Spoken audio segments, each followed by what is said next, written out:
প্রিয় ভাই বোনেরা, আসুন আমরা 12 তারিখে এমন ব্যক্তিকে নির্বাচিত করি, এমন দলকে নির্বাচিত করি যাদের দেশ পরিচালনার অভিজ্ঞতা আছে। এমন দলকে আমরা নির্বাচিত করি যাদের সামনে দেশ এবং দেশের মানুষকে নিয়ে কর্মসূচি আছে, পরিকল্পনা আছে। এবং বিএনপি ছাড়া এই মুহূর্তে আর কোন দলের কাছে সেই কর্ম পরিকল্পনা বা অভিজ্ঞতা নাই।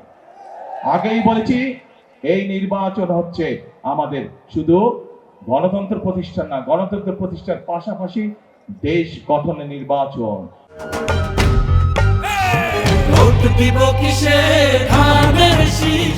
বিগত 16 বছর আমরা দেখেছি বহু মেগা প্রজেক্ট হয়েছে, এবং মেগা প্রজেক্ট মানেই মেগা দুর্নীতি হয়েছে, কিন্তু মানুষের ভাগ্যের পরিবর্তন হয়নি। আমাদের গ্রামগঞ্জে শহর সব জায়গায় হাসপাতালগুলোতে গেলে ওষুধ পাওয়া যায় না, ডাক্তার ঠিক মতন পাওয়া যায় না, স্কুল কলেজগুলো ভেঙে চুরে পড়ে যাচ্ছে, রাস্তাঘাট ভেঙে চুরে নষ্ট হয়ে গিয়েছে। বহু এরকম আরো অনেক সমস্যা আছে। আসুন আমাদেরকে এখন এই পরিবর্তন করতে হবে। পৃথিবীর বহু দেশ ছিল যেই দেশগুলোর অবস্থা বাংলাদেশ থেকে খারাপ ছিল, কিন্তু তারা পরিশ্রম করেছে, পরিশ্রম করার মাধ্যমে তারা তাদের দেশের অবস্থা, মানুষের ভাগ্যের অবস্থার পরিবর্তন করেছে। তারা যদি পারে, আমরা কেন পারবো না? ইনশাআল্লাহ বাংলাদেশও পারবে, বাংলাদেশের মানুষও পারবে দেশকে পুনর্গঠন করতে, আমাদের দেশের মানুষের ভাগ্য পরিবর্তন করতে। সেজন্য প্রিয় ভাই বোনেরা, বারবার আমি এক কথা বলছি, এই নির্বাচন সম্পর্কে আমাদেরকে সজাগ থাকতে হবে। নির্বাচন নিয়ে কিন্তু একটি মহল ষড়যন্ত্র শুরু করেছে। পত্রিকার পাতায় আমরা খবরে সেই খবর দেখেছি। বিভিন্নভাবে তাদের লোকজন বিভিন্ন মানুষকে গিয়ে বিভ্রান্ত করার চেষ্টা করছে, বিশেষ করে মা বোনদেরকে গিয়ে বিভিন্ন প্রতিশ্রুতি দিচ্ছে, যেই প্রতিশ্রুতিগুলা বায়বীয় প্রতিশ্রুতি।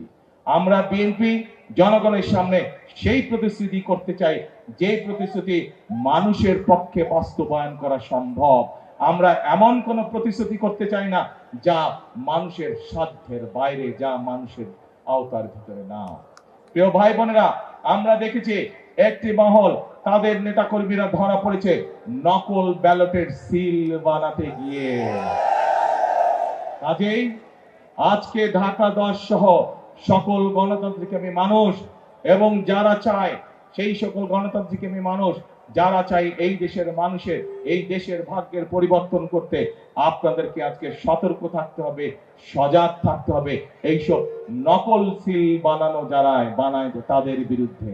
যারা গিয়ে মা বোনদেরকে বিভ্রান্ত করে তাদের বিকাশ নাম্বার চায়, তাদের এনআই নাম্বার চায়, এই সকল ষড়যন্ত্র, গুপ্ত ষড়যন্ত্রকারীদের বিরুদ্ধে আপনাদেরকে আজকে সজাগ থাকতে হবে। তা না হলে শত শহীদের রক্তের বিনিময়, আত্মত্যাগের বিনিময় আমরা যে ভোটের অধিকারকে আজকে প্রতিষ্ঠিত করতে পেরেছি, সেই অধিকার আবার হারিয়ে যাবে, সেই অধিকারে আবার ষড়যন্ত্রের বেড়াজালে আটকে যাবে।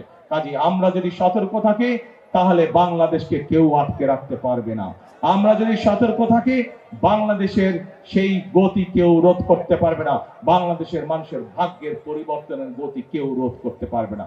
কাজে প্রিয় ভাই বোনেরা, আজকে এই নির্বাচনী জনসভায় আমাদের সকলকে শপথ নিতে হবে, প্রতিজ্ঞা করতে হবে যে যে কোনো মূল্যে আমরা বাংলাদেশের মানুষের গণতান্ত্রিক অধিকার এবং রাজনৈতিক অধিকারকে প্রতিষ্ঠিত করব।